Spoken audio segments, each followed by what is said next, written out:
네, 오늘은 사무엘하 11장 6절에서 15절까지 말씀인데요. 죄에 사로잡힌 인간이라는 제목으로 같이 함께 말씀을 나누겠습니다.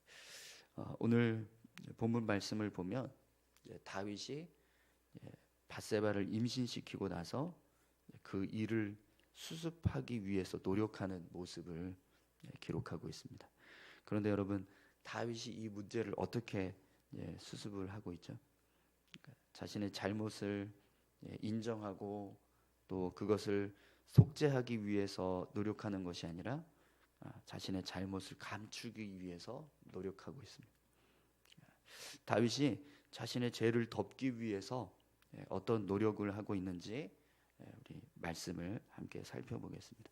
6절에서 8절 말씀까지 함께 보겠습니다. 다윗이 요압에게 기별하여 햇사람 우리아를 내게 보내라 하매 요압이 우리아를 다윗에게로 보내니 우리아가 다윗에게 이르매 다윗이 요압의 안부와 군사의 안부와 싸움이 어떠했는지를 묻고 그가 또 우리아에게 이르되 내 집으로 내려가서 발을 씻으라 하니 우리아가 왕궁에서 나가매 왕의 음식물이 뒤따라 가니라. 아멘. 다윗이 요압에게 기별을 보내서 우리아를 전쟁터에서 복귀시켰습니다. 그리고 우리아가 전쟁에서 돌아오자 집에 가서 휴식을 취하라고 명령을 내렸어요. 여러분, 왜 다윗이 이런 명령을 내렸는지 아시죠? 우리아가 밧세바와 동침을 하면 밧세바를 임신시키는 그 사실이 자신이 지은 죄가 아니라는 걸 덮기 위해서 우리아가 그렇게 한 것처럼 자기가 한 행위를 덮기 위해서 그렇게 행한 겁니다. 밧세바의 임신이 다윗의 소행이 아니라 우리아가 한 일인 것처럼 꾸미기 위해서 지금 이런 일을 하고 있는 거죠. 그런데 다윗의 뜻대로 우리아가 움직이질 않습니다. 우리아가 어떻게 하죠? 집으로 돌아가지 않고 성을 지키는 부하들과 함께 성에 남아서 잠을 잡니다. 우리 9절에서 11절까지 보겠습니다. 그러나 우리아는 집으로 내려가지 아니하고 왕궁 문에서 그의 주의 모든 부하들과 더불어 잔지라. 어떤 사람이 다윗에게 아뢰되 우리아가 그의 집으로 내려가지 아니하였나이다. 다윗이 우리아에게 이르되 내가 길 갔다가 돌아온 것이 아니냐 어찌하여 내 집으로 내려가지 아니하였느냐 하니 우리아가 다윗에게 아뢰되 언약궤와 이스라엘과 유다가 야영 중에 있고 내 주 요압과 내 왕의 부하들이 바깥들에 진치고 있거늘 내가 어찌 내 집으로 가서 먹고 마시고 내 처와 같이 자리이까. 내가 이 일을 행하지 아니하기로 왕의 살아계심과 왕의 혼의 살아계심을 두고 맹세하나이다 하니라. 아멘. 여러분, 우리아는요 지금 다윗과 이스라엘 군대를 위해서 편하게 집으로 돌아가지 못하고 성에 남아서 자신의 본분을 지키고 있습니다. 군인으로서 전쟁이 벌어지고 있는데 어찌 그 와중에 자기 혼자만 집에 가서 편하게 누워 잠을 자고 있을 수 있겠느냐. 그래서 이제 성에 남았다라고 말하는데요. 다윗이 그 모습을 보고 우리아에게 이렇게 이야기합니다. 다윗이 우리아가 다윗에게 이제 왜 내려가지 않았느냐라고 그렇게 물으니까 이렇게 이야기를 합니다. 내가 이 일을 행하지 아니하기로 왕의 살아계심과 왕의 혼의 살아계심을 두고 맹세하나이다. 우리아가요 다윗을 향해서 당신의 생명과 당신의 혼의 생명을 두고 제가 맹세하는데 저는 절대로 집으로 내려가지 않겠습니다. 이렇게 고백을 하는 거죠. 지금 우리아의 모습은 정말 이것보다 더 훌륭한 부하가 있을까? 이것보다 더 훌륭한 군사의 모습이 있을까? 충신의 모습이 있을까? 그걸 그대로 다 보여주고 있습니다. 그렇죠? 우리아처럼 이렇게 충성스럽고 또 성실한 부하의 모습이 또 어디에 있겠습니까? 그런데 지금 다윗에게는요 이런 우리아의 충성심이 별로 유익이 되지 않고 있어요. 오히려 우리아의 충성심은 다윗의 뜻을 이루는데 방해만 되고 있습니다. 그죠? 여러분, 불의한 일을 행하는 자들에게는요, 선한 자의 행위가 무익하게 여겨집니다. 불의한 자들에게는 선한 자들의 행위가 오히려 자기들의 행위를 방해하는 일만 되는 거예요. 오늘 다윗이 자신의 불의함을 덮기 위해서 또 다른 어떤 불의한 행위를 지금 하고 있는데, 그 행위가 선한 우리아의 행위를 통해서 제대로 이루어져 가지 못하고 있는 거죠. 오늘 여러분, 저희들의 삶을 통해서 이런 일들이 일어났으면 좋겠습니다. 우리가 하나님 앞에서 선한 모습으로 삶을 살아갈 때 세상의 불의함이 제대로 이루어지지 못하고 어그러지는 일들이 일어나는 거죠. 우리 때문에 내가 하나님 앞에서 바로 서서 믿음의 삶을 살아가고 있는 그 모습이 세상의 불의함들을 더 이렇게 주저하게 만들고 또 온전히 이루지 못하게 하는 그런 일들이 일어나게 되는 거죠. 오늘 저와 여러분들의 삶이요, 그런 삶이 되시기를 소망합니다. 우리가 불의함을 이루어가는 삶이 아니라 우리의 선한 행위를 통해서 불의함을 막아내는 삶을, 오늘 저와 여러분들의 삶 가운데 그런 삶이 이루어져 갈 수 있기를 소망합니다. 지금 다윗이 자신의 죄를 덮기 위해서 우리아에게 호의를 베풀고 있어요. 그런데 그 호의는요, 그 어떤 악함보다 더 악해 보입니다. 다윗이 아무리 선한 모습으로 우리아를 대해준다 할지라도 그 모습 속에는요, 그냥 정말 그냥 악만 그대로 담아져 있는 거죠. 다윗이 우리아에게 너 고생했으니까 집에 가서 좀 쉬어라 이렇게 선을 베풀었습니다. 그런데 그 선은요, 악을 포장하기 위한 선인 거예요. 여러분, 악한 자가 악을 위해서 아무리 선한 모습으로 선을 행하려고 한다 해도요, 그것은 결국 악을 포장하는 것뿐이지 그것이 선이 될 수는 없습니다.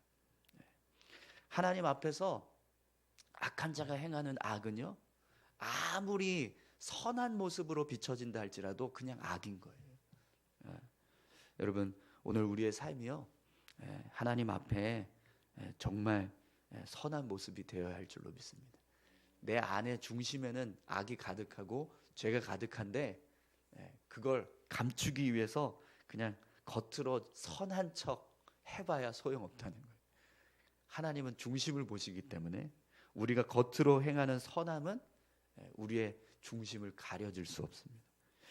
오늘 저와 여러분들이요, 우리 마음 중심에서부터 하나님 앞에 바로 서는 믿음의 삶을 살아가실 수 있기를 간절히 소망합니다. 그럼 여러분, 이런 악한 일이 제대로 이루어지지 않으면 여러분 어떻게 해야 될까요?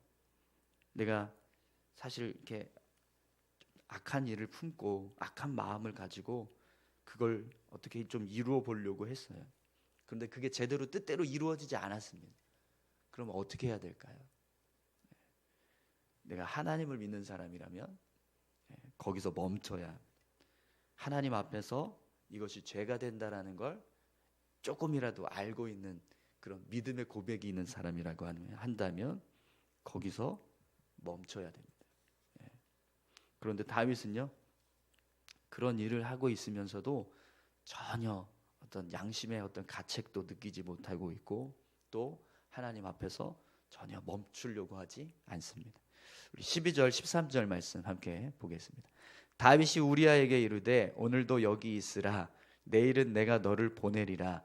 우리아가 그날에 예루살렘에 머무니라. 이튿날 다윗이 그를 불러서 그로 그 앞에서 먹고 마시고 취하게 하니 저녁 때에 그가 나가서 그의 주의 부하들과 더불어 침상에 눕고 그의 집으로 내려가지 아니하니라. 아멘. 다윗이요, 우리아가 자기 뜻대로 움직이지 않으니까 이번에는 다윗이 직접 우리아를 집으로 보내버리려고. 다윗이 우리아를 불러서 술에 취할 수 있게 음식을 잔뜩 장만하고 먹고 마시겠습니다. 우리아가 정신을 잃으면 이제 그때 바로 집으로 돌려보낼 계획을 짠 거죠. 그런데 여러분, 우리아가 술이 취했는데도 불구하고 결국에는 어떻게 했죠? 집으로 돌아가지 않고 성에 남아서 또 부하들과 잠을 자고 있습니다.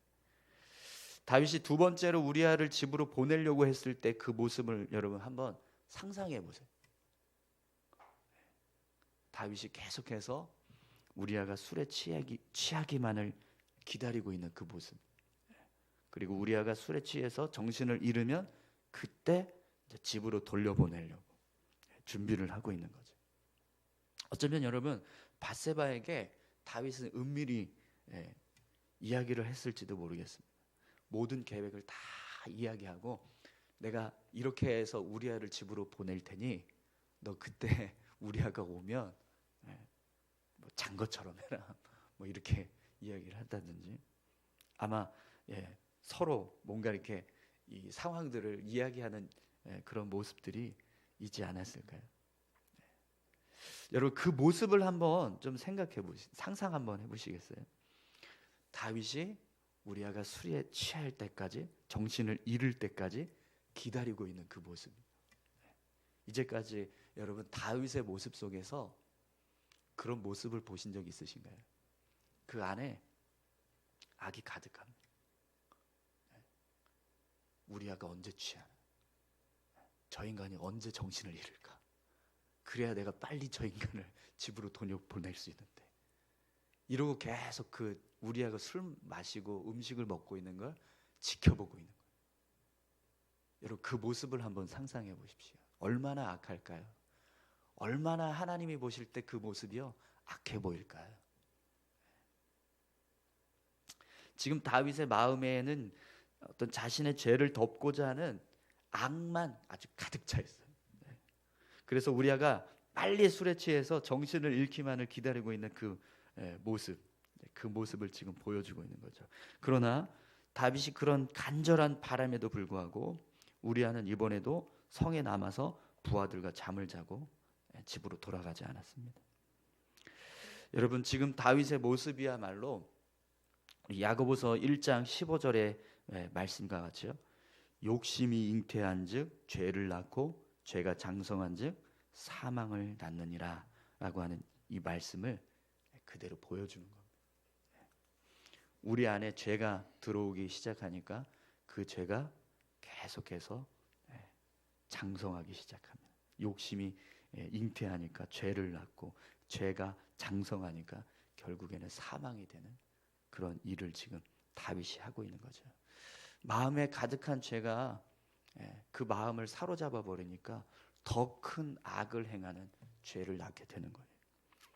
그래서 여러분, 다윗이 세 번째로 자신의 죄를 덮기 위해서 꾸미는 일을 한번 보세요. 14절 15절에 아침이 되매 다윗이 편지를 써서 우리아의 손에 들려 요압에게 보내니 그 편지에 써서 이르기를 너희가 우리아를 맹렬한 싸움에 앞세워 두고 너희는 뒤로 물러서 가서 뒤로 그로 맞아 죽게 하라 하였더라. 아멘. 다윗이 우리아의 손에 요압을 향한 편지를 써서 보내는데 그 손에 들린 편지의 내용이 뭐예요? 요압을 전쟁터 한 가운데로 내몰았다가 군사들을 뒤로 물러라. 혼자 놔두고 그냥 뒤로 물러라. 그러면 거기서 우리아가 죽게 될 거다. 죽게 해라. 그렇게 이제 명령을 내린 거예요. 근데 그 내용을 쓴 편지를 지금 우리아가 들고 요압에게 가고 있는 겁니다. 다윗은요, 더 이상 자신의 계획이 제대로 이루어지지 않으니까 결국 우리아를 죽일 계획을 짭니다. 요압에게 편지를 써서 우리아를 죽도록 전쟁터에 내모는 그런 명령을 내렸어요. 지금 다윗은 자기 손으로 직접 우리아를 죽인 것은 아니지만 우리아를 살해한 살인자 다윗이 죽인 거예요. 그죠? 욕심이 잉태해서 죄가 됐고 그 죄가 장성해서 결국에는요 사망이 나왔습니다. 이 사망은 여러분 이제 이렇게 누군가가 죽었다 이게 아니라 사실은 하나님으로부터 심판받는 영적인 죽음을 의미하는 겁니다. 그러니까 죄가 욕심이 잉태하면 죄가 되고 그 죄가 장성하면 결국에는요 하나님 앞에서 심판받는 그런 진노를 당하게 된다라는 거예요. 여러분 다윗이요 첫 번째 계획에서 실패했을 때 멈췄더라면 어떻게 되었을까요? 두 번째 계획이 실패했을 때 멈췄더라면 어땠을까요? 근데 멈춰야 하는데 멈추지 않고 계속해서 죄의 길로 나아가니까 결국에는요 이렇게 충실한 부하를 죽이는 일까지 하고 맙니다. 여러분 지금 다윗이 행하고 있는 이 죄의 모습 속에는요 처음에는 7계명과 10계명을 어기는 죄가 있었어요. 그런데 지금 다윗이 행한 이 죄의 모습 속에서는요 살인하지 말라라고 하는 6계명, 내 이웃에 대하여 거짓 증거하지 말라라고 하는 9계명, 그리고 도둑질하지 말라라고 하는 8계명, 내 이름을 망령되이 일컫지 말라라고 하는 3계명을 어기는 것. 살인하지 말라라고 하는 건 우리아를 죽이기까지 한 계획을 짠 거죠. 내 이웃에 대하여 거짓 증거하지 말라라고 했던 건 자기 죄를 덮기 위해서 우리아를 집으로 돌려보내려고 했던 그런 거짓된 행위들. 도둑질하지 말라라는 것은요 우리아의 생명을 빼앗았기 때문에, 하나님의 이름을 망령되이 일컫지 말라라고 했던 것은 하나님께서 세우신 왕의 자리임에도 불구하고 하나님의 사람이라고 하는 그런 귀한 어떤 이름을 가지고 있는 사람임에도 불구하고 그 사람이 하나님이 기뻐하시지 않는 악한 일을 행하고 있는 그 모습이 결국에는요 하나님의 이름을 망령되이 일컫는 죄가 된다는 거예요. 그래서 지금 다윗이 행한 이 죄의 모습 속에는요 무려 10계명의 6개의 계명이 어겨지는 일이 일어나고 있는 겁니다. 처음에는 그냥 작은 탐욕이 자신의 마음을 다스리지 못한 어떤 그런 죄로부터 시작이 되었어요. 그런데 그게 결국에는요 하나님의 이름까지 정말 먹칠을 하게 되는, 하나님의 이름을, 하나님의 영광을 가리게 되는 일까지 하는 그런 일을 지금 하고 있다라는 거죠. 근데 이것이 왜 이렇게 되었습니까? 작은 죄가 그 마음을 사로잡고 계속해서 그 마음을 주장하는 것, 그것 때문이라는 거예요. 여러분 우리는요 우리의 마음이 죄에 사로잡히지 않도록 기도해야 돼요. 내 안에서 죄가 나를 온전히 주장하지 못하도록, 나를 이끌지 못하도록 하나님 우리를 붙들어 주십시오. 우리 안에 죄가 잉태해서 그것이 또 다른 죄를 낳지 않도록 하나님 우리를 붙잡아 주십시오. 여러분 다윗보다 더 하나님 잘 이렇게 섬기고 믿는 그런 신앙의 모습, 그런 모습으로 살아가실 수 있으십니까? 저는 그렇게 못할 것 같습니다. 다윗만큼 신앙생활 잘 할 수 있는 그런 삶을 사는 건 쉽지 않을 것 같아요. 그런 다윗조차도 죄가 자기 마음을 주장하니까요 어떻게 해요? 이렇게 누군가를 죽이는 일까지 할 수 있는 그런 죄인이 된다는 거예요. 다윗이 이렇게 했다면 모든 사람들이 다 그렇게 할 수밖에 없을 것 같습니다. 우리도 마찬가지라는 거죠. 우리도 오늘 이 본문의 말씀처럼 다윗이 행하고 있는 이 악한 모습과 전혀 별개의 어떤 다른 삶을 살아가는 그런 구별된 삶이 아니라는 거예요. 우리도 얼마든지 이런 모습으로 삶을 살아갈 수 있다라는 겁니다. 그렇기 때문에 여러분 오늘 저와 여러분들도요 내 안에 죄가 나를 주장하지 못하도록 끊임없이 기도해야 될 줄로 믿습니다. 죄가 우리 마음을 주장하지 못하도록 하나님 우리를 인도해 주십시오. 다윗과 우리가 틀린 차이가 한 가지가 있습니다. 그게 뭐냐면 우리에게는요 예수 그리스도께서 계시다는 거예요. 근데 다윗은 자기 믿음으로 하나님 앞에 섰었습니다. 그때는 예수님이 계시지 않았어요. 근데 우리는 지금 예수님이 계시잖아요. 우리의 죄를 대속하시고 우리를 붙들어주고 계시는 예수님. 그 주님이 내 마음을 계속해서 주장하실 수 있도록, 그분 앞에서 내 삶을 온전히 살아갈 수 있도록 하나님 인도해 주십시오. 오늘 저와 여러분들이 그렇게 예수 앞에 온전히 설 수 있기를 소망합니다. 우리 다 같이 함께 기도하시겠습니다. 함께 기도하실 때 하나님, 죄가 이렇게 무섭습니다.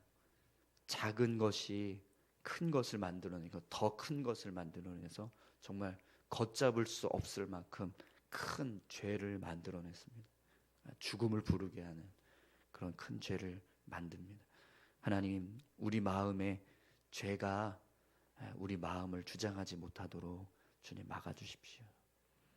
우리 안에 죄가 들어왔을 때 그 죄를 다스리고 억누를 수 있도록 주님께서 우리를 온전히 주장해 주시고 우리의 마음과 심령이 성령의 뜻에 따라서 주장되어져 갈 수 있도록 주님 인도해 주십시오. 우리 같이 함께 이렇게 기도하셨으면 좋겠습니다. 함께 기도하시겠습니다.